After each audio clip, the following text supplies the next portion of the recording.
Oke, kita pada kuliah minggu ke-6 membahas partial vaporization. Ini kalau di buku ada di halaman 93. Prinsipnya adalah demikian, ada cairan dengan komposisi tertentu dimasukkan atau diumpankan ke vaporizer, diberi panas tinggi sampai suhunya mencapai 40 derajat Celcius sehingga bagian cairan menguap. Keluar dari partial vaporizer adalah campuran uap cairan seperti di gambar. Kemudian masuk pemisah diperoleh cairan dan uap. Nah, pertanyaannya, problemnya adalah kita diketahui komposisi cairan, jumlah cairan, sifat-sifat bahan, kemudian diketahui bahwa pemanasan sampai 40 derajat Celcius. Ingin dicari berapa uap yang terbentuk dan berapa cairan yang tersisa, kemudian komposisi uap yang terbentuk dan komposisi cairan yang tersisa. Selanjutnya, panas yang harus dimasukkan di partial vaporizer. Nah, problem di sini adalah kita berubah dengan neraca massa, neraca panas, dan kesetimbangan. Dan kesetimbangan ini problemnya adalah kita punya Y yang seimbang dengan X, dan kedua-duanya kita tidak tahu komposisinya. Yang kita tahu adalah komposisi di F, yaitu Z. Detailnya ini, cairan suhu 20, tekanan 3, jumlah 200 mol per menit, komposisinya ini, dipanaskan sampai 40. Non-idealitas cairan didekati dengan model Schwatka-Hildebrand. Non-idealitas uap didekati dengan second virial coefficient. Sehingga ini sudah non-ideal cairan dan non-ideal uap. Ingin dicari apa ini? Jumlah uap, jumlah cairan, serta komposisinya, serta jumlah panas yang harus dimasukkan. Persamaannya Y sama dengan KI XI. Ini dari termo. KI adalah, karena ini non-ideal, gamma kali tekanan uap dibagi psi kali tekanan total. Gamma adalah activity coefficient, ini non-idealitas di cair. Psi adalah koefisien fugasitas parsial, itu adalah non-idealitas di fase uap. Tekanan uap didekati dengan Antoine, biasa. Non-idealitas cairan dengan Schwatka-Hildebrand, ini rumusnya. Kemudian non-idealitas uap didekati dengan second virial, ini rumusnya. Neraca massa, neraca panas nanti di sini. Nah, neraca massa ini dipakai untuk meramal X atau bukan meramal, mencari X jika diketahui V per F atau perbandingan uap per empan. Cuma di sini V per F tidak tahu, nanti harus trial. Neraca panas ini, kemudian ada lagi sigma X harus sama dengan 1. Jadi kalau kita summary-kan itu ada 34 persamaan. Jadi 34 persamaan dengan bilangan tak diketahui ini, VL, X1, X2, dan seterusnya, jumlahnya juga 34. Kita berhadapan dengan 34 persamaan dengan 34 bilangan tak diketahui, atau 34 unknowns. Nah, dulu ini mungkin problem yang relatif sulit ya, selesaikan. Tapi sekarang ini menjadi tidak sulit, karena bantuan Pak Excel. Ya, sebenarnya tidak perlu Excel, macam-macam boleh. Kita coba yang paling sederhana aja, itu pakai Excel. Yang semua orang saya yakin sudah bisa. Algoritmanya, kita trial V per F, kemudian trial lagi K1, K2, K3, K4. Kemudian kita loop pertama adalah ngecek apakah K1, K2, K3, K4 trial sudah betul. Kalau sudah betul, nanti kita lanjut berikutnya, cek apakah sigma X sama dengan 1. Selanjutnya kalau sudah ketemu itu, neraca panas tinggal udah. Kita coba di Excel-nya. Kita ambil data-datanya. Ini kalau di buku sudah ada. Kita ambil datanya, ngopi saja. Ini Excel-nya. Hari ini malah langsung aja semuanya. Ini data semua ini.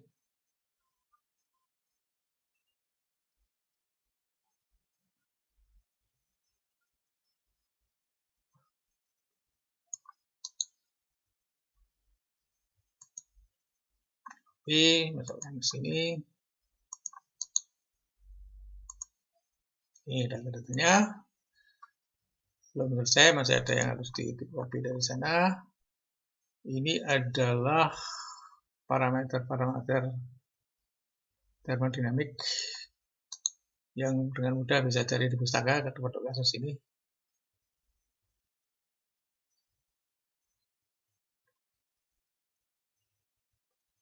Copy, pindah ke sini. Ini sudah. Kemudian nanti kalau hitungan selanjutnya kita butuh kolom-kolom untuk ini, kita buat aja sekalian.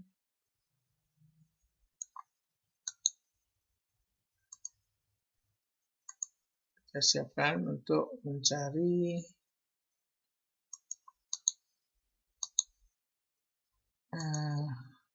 kolom-kolom berikutnya. Daripada membuat lagi, kita ambil dari yang di buku.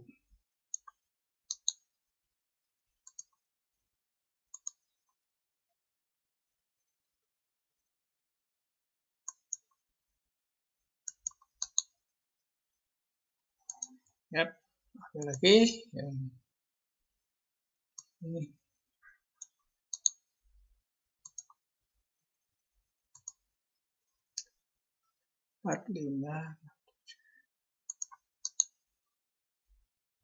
Nah, ini nanti kita butuhkan.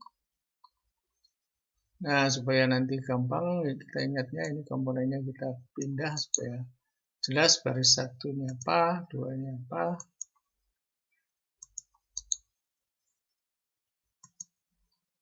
Oke, di sini juga kita beri. Akhir juga kita beri. Oke, sekarang kita siap dengan perhitungannya. Kita trial V per F. Ini yang benar ini tadi. Anggaplah kita pura-pura nggak tahu. Ambil aja power 3. Ini K1 sampai K4. Kita harus trial. Sebagai pendekatan awal bisa pakai yang ideal dulu. Tapi nggak usah, ngawur aja nggak apa-apa. Asal tahu bahwa yang komponen ringan itu yang di atas itu lebih banyak ke uap nanti, sehingga K-nya besar, yang di bawah itu makin kecil. Jadi kita ambil ini misalnya ini 4, ini 1, ini 0,2 misalnya, ini 0,1.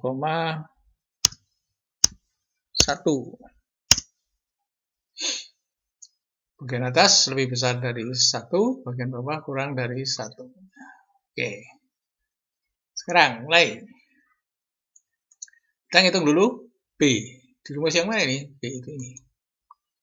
Untuk mencari itu kita butuh nilai B. B itu kita cari dengan rumus Antoine. Sorry, bukan Antoine. Tekanan uap dulu ya, kita terus dengan Antoine atau B-nya ini. Second virial coefficient untuk banyak komponen itu ada 2 komponen adalah BIC atau ini. B ini. AI, BI, eksponensial CI per T. Ini adalah pendekatan untuk estimasi B komponen murninya. Jadi sama dengan AI, A dari second virial dikurangi B dikalikan eksponensial CI per T. T-nya adalah ini 40. Tapi ingat ini harus pakai dolar dan juga harus dalam Kelvin. Karena itu per ya. Nah, sehingga ini harus ditambah 273,15.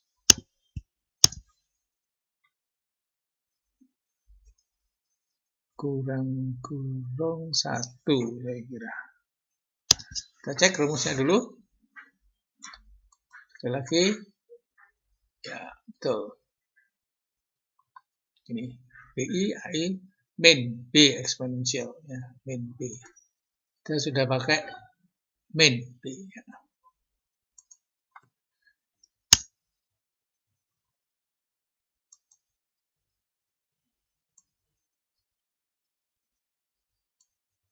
Ya.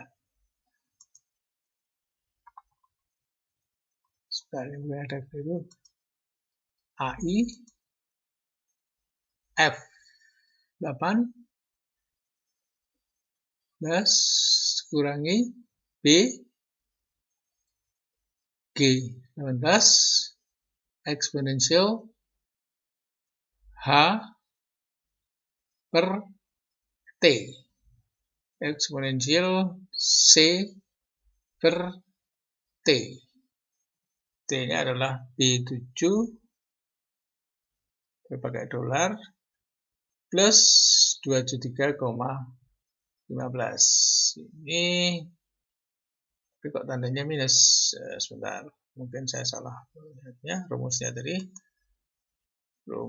tadi di Excel tuh T-nya dalam atau kita lihat di sini aja.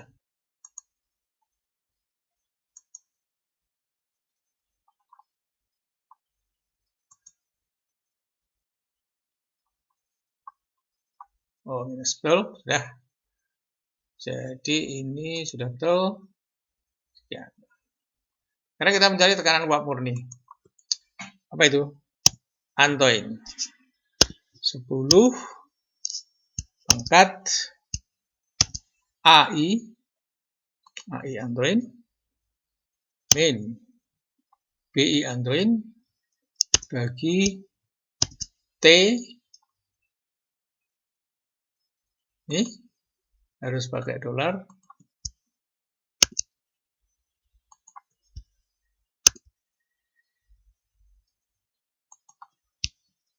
plus 2 terus nggak usah pakai CI-nya ya, CI-nya adalah T plus CI atau CI plus T. C-nya adalah ini plus T, ini jadi kurung saja ini. Antoin 10 pangkat A min B per C plus T, kurang-kurangnya kurang 1. Ini untuk semua komponen. Yap. Desimalnya kita samakan saja supaya ya, sekian saja. Sekarang ini masih dalam milimeter Hg tadi. Sekarang kita jadikan atmosfer karena hitungannya dalam atmosfer. Berarti adalah cm Hg dibagi 760.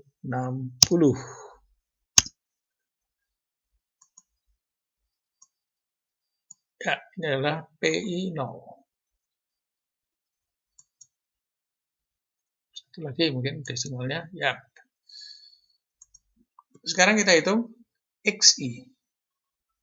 XI perkiraan dengan L per V trial. Tadi rumusnya apa? ZI dibagi 1 min V per F pakai dolar jangan lupa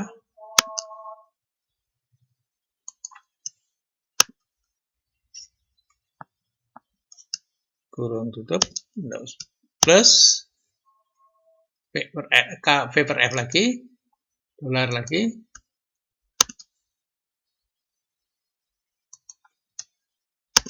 kali KI. KI adalah KI trial. Kurung tutup. Ini sudah betul. Ya, ini XI perkiraan. Desimalnya kita samakan saja. 5 desimal saja. Kita sigma. Tentunya belum sama dengan 1. Karena ini tadi kita angka-angkanya masih trial. Dan Y-nya kita hitung sama dengan KI, masih trial juga, kali XI. Yap.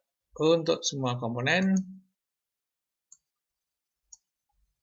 kita jumlah, desimalnya kita buat rapi, 5 desimal rasanya cukup. Ini sigmanya juga belum 1. Tidak apa-apa karena tadi masih trial. Sekarang kita mencari apa? Gamma, koefisien aktivitas di fase cair. Kita butuh XI, VI di sigma. Ya, rumusnya tadi ini perhatikan. Sigma XI, VI, DI dibagi sigma XI, VI. Jadi kita hitung sigma ini dan sigma ini. Gampang. XI, VI. XI-nya ini sudah ada perkiraannya. Kali VI. VI adalah datanya dari pustaka ini.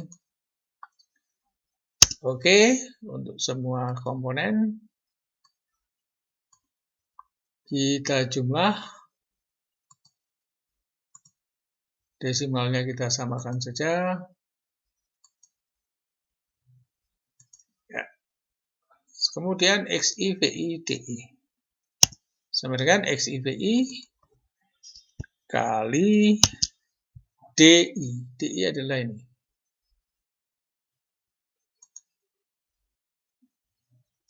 Yap. Untuk semua komponen, kalau kita jumlah atau sum, ini akan menjadi sigma XI, VI, DI. Desimalnya kita rapikan, 2 angka cukup. Nah, sekarang D average adalah XI, VI, DI sigma dibagi sigma XI, VI. Jadi sama dengan ini dibagi ini.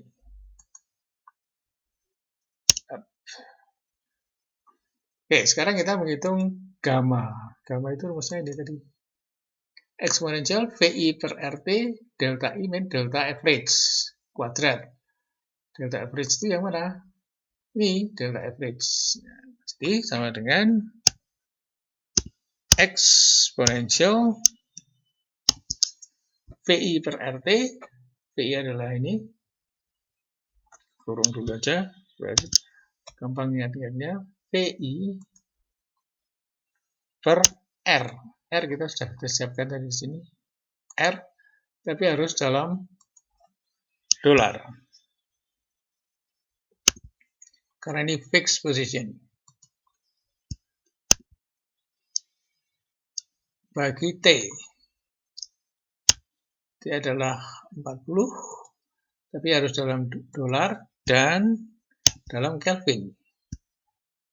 Jadi kalau dalam perhitungan fisika atau kimia, biasa kalau yang per T itu mesti harus dalam Kelvin atau Rankine. Ini mestinya dolar, saya salah. Oke, 7 plus 273,15. Ini adalah VI per RT kali DI min D average. D average sudah kita hitung ini. Ya, terus dengan dolar.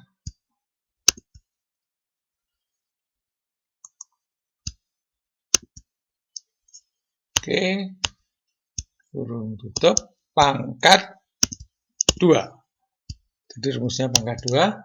Dan kita beri kurung tutup untuk, oh ini saya kurang RT, harus ada kurung lagi. Yap. Sudah. Saya kira sudah betul. Nah, ini gamma komponen 1. Yang lain tinggal ikut-ikutan saja. Ya, desimalnya kita rapikan.